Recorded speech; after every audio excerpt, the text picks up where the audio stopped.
Diet culture is everywhere. To begin with, I thought I would talk a little bit about diet culture. In our current society, we are constantly surrounded by diet culture, or in other words, a pressure to have a thin and ideal body.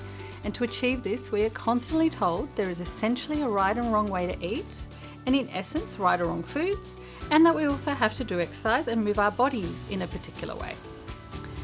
Now, we can all have our own food preferences or have made our decisions related to our values to do with foods we eat or don't eat, such as choosing to be vegan or predominantly vegetarian, or perhaps to not eat foods that have a greater impact on the environment, etc., all of which is perfectly fine. Diet culture, however, is different to our personal values and preferences regarding food choices. It in essence traps us into believing that certain foods inherently have a good and bad attributes to them, that as a result we are either successful humans who can have the strength to abstain from eating these foods, or otherwise we are made to feel guilty for eating or enjoying these foods. Diet culture is also linked to a very narrow and incorrect view related to what it means to be healthy. So, for example, you will see ads on TV which show someone in a larger body unable to live life fully or be happy. And then following a restrictive diet, or even worse, following drinking shakes rather than actually eating food, they have now become happy and are able to live life as they would like. This view, however, is overly simplistic and very damaging. It implies that someone in a larger body couldn't possibly be happy, that they must be wanting to lose weight. And if they don't want to lose weight, there's an underlying message that they should, and also suggests that they cannot do lots of things that they want to do or can't live life the way they should live it.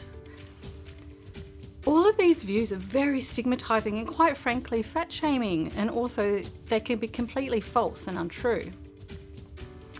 Our health is only about 30% related to eating and exercise behaviours.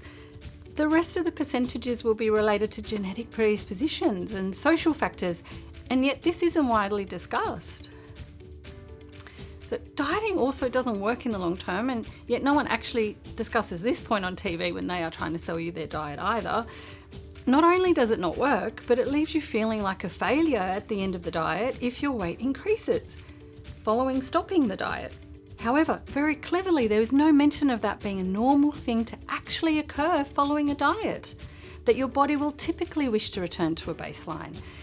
The previous baseline, especially if it's gone through 6 or 8 or 12 weeks of deprivation, and that it also is very normal for you to return to previous eating patterns if the diet you followed simply cut out certain foods or groups of foods and didn't fundamentally have you explore making a long-term eating behaviour change that was grounded in anything more meaningful than just trying to change your body. And the other factor related to why dieting, or the dieting industry, and why there is typically no mention of what is meant to happen once you stop a diet, is because the whole industry is dependent on people blaming themselves for diets not working. Because unfortunately, they will profit from people blaming themselves so that they can sign up again for their program or different variant of their program or the next improved version of their diet. The other thing worth mentioning is that not everyone can actually change how they eat, because doing so could be detrimental to some people's mental health, or perhaps changing the foods they buy may not be financially feasible for them. It can also take a lot of time or require additional resources that not everyone has access to. And my final point related to diet culture is also that the widespread messaging presumes that every person's body is the same and has the same requirements, which we also know is not true. So therefore, if my body requires something different, for example, it responds poorly to not eating red meat and not eating carbs, and then we can be left with a sense that maybe there's something broken or wrong with me and my body, rather than realizing that it is the diet itself that is the problem. Also, many diets that have been popular over the past decade or so were specific to the medical and nutritional needs of people who have certain conditions and weren't actually intended for the general population. So as you can see, there is a lot to say about this particular topic. It may seem like I've only just touched the surface, which I have, and I could have even gone on to say a whole lot more. However, the main aim of introducing this subject and starting the video series with this topic is that with entering into the festive season, the topic becomes even more important to consider and see whether it may reshape your own perceptions and responses to people you may have some contact with.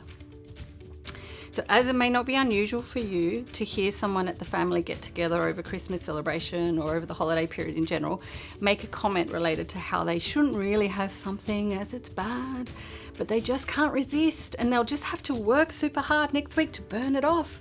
Or they may say, F it, I'll just eat everything today and start a diet next week or next year. Or the conversation at the table may start to become about everyone's weight and bodies and everyone feeling fat or wanting to lose weight, or asking Auntie Sophie how she managed to lose weight since they last saw each other. All of these conversations will be deeply influenced by the underlying diet culture that we are surrounded by and the way in which dieting is being normalised in our society. So when someone references good and bad foods, nothing's even mentioned. Or when someone asks about diets or comments on low-fat this or sugar-free that, everyone just goes, oh yeah. Now I think this is hideous for any of us to be around all the time and have to listen to at the best of times. However, when you have an eating disorder, these comments can be additionally hurtful, anxiety-provoking, and reinforcing of eating disorder thoughts, behaviours and beliefs, which is why the next modules that we cover will all be related to finding ways to handle these events, comments and conversations in the best way you can, so as to hopefully survive this period without relapsing into behaviours you've worked so hard to be released from, and to ideally even enjoy yourself and strengthen your personal commitment towards your recovery of your eating disorder.